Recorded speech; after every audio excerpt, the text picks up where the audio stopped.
3 years of something sitting on my chest at 3 a.m. The weight, the cold, the paralysis. What I never told you was its name. Not the clinical name, not sleep paralysis, not rematonia, its real name. The one that appears in texts going back 4,000 years, the one that predates modern medicine by millennia, the Night Hag. And when I finally learned what it was, not what science called it, but what it actually was, everything about those 3 years made a different kind of sense. Tonight, Season 2 begins, and we are going deeper. 7 days. That is how long it visited Sarah. She sent me her account 3 months ago. She asked me not to use her last name.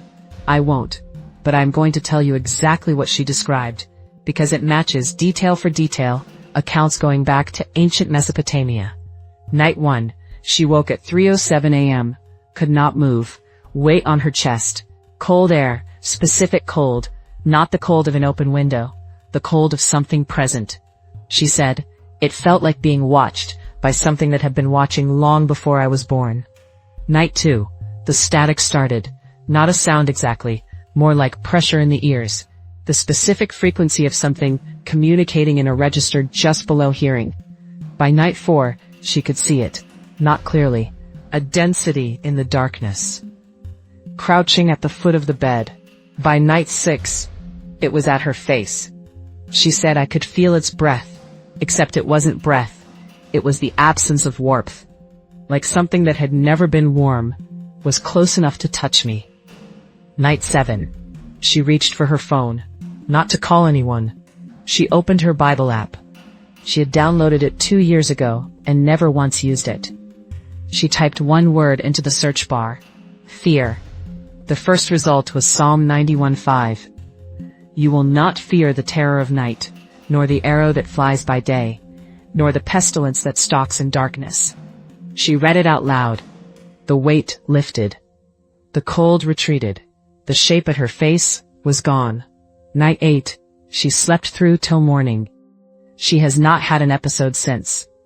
Science calls it sleep paralysis. The explanation is clean. The brain wakes before the body. Rematonia persists. The mind, caught between sleep and consciousness, generates hallucinations. The weight, the cold, all explained. All neurological, all ordinary. Here's what science cannot explain. The consistency. Across 4,000 years of recorded history, from ancient Mesopotamia to medieval Europe to modern Reddit threads, the accounts describe the exact same entity. Not variations, not cultural differences. The same crouching shape, the same chest pressure, the same cold, the same sense of ancient malice. The Mesopotamians called it the Lilitu. The medieval Europeans called it the succubus. The Norse called it the Mara. The English language from the Norse called it the nightmare. Night-mare, the creature of the night. In every culture, every century, every continent, the same thing. And in Psalm 91:5, written 3,000 years ago, God specifically named it.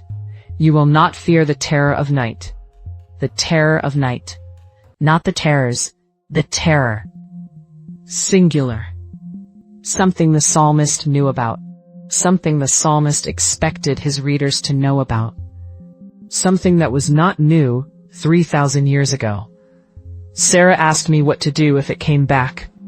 I told her what I learned the hard way across 3 years and a season 1 that you already know. Not as advice, as testimony. When you feel the paralysis starting, when the weight begins, when the cold comes, you do not panic. Panic is what it feeds on. Fear is the frequency it operates in. You breathe, and you speak. Not loudly, not dramatically. The way my grandmother read scripture. Like the words are simply true and do not need volume to be facts. Psalm 91, verse 5. Out loud, mean every word. You will not fear the terror of night. Then Ephesians 6, verse 11. Put on the full armor of God, so that you can take your stand against the devil's schemes. Sarah asked why it worked. I told her what I believe. After 3 years of this, after season 1, after everything, These words are not magic. They are not a formula. They are an alignment. When you speak them, you are stating what is true about whose side you are on. And whatever visits at 3 a.m., whatever the night hag is, whatever ancient thing has been crouching at human bedsides for 4,000 years, it already knows whose words those are. It already knows what they mean for the outcome. That is why it leaves.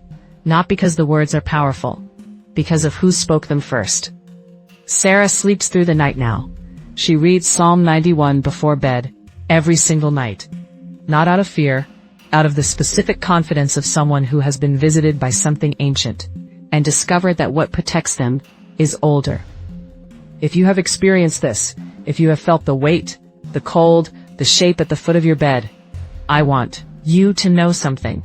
You are not alone in this room. You never were.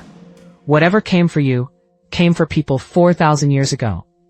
And 4,000 years ago, the same protection existed. It has never once failed anyone who actually used it. Comment below. Write one word. Protected.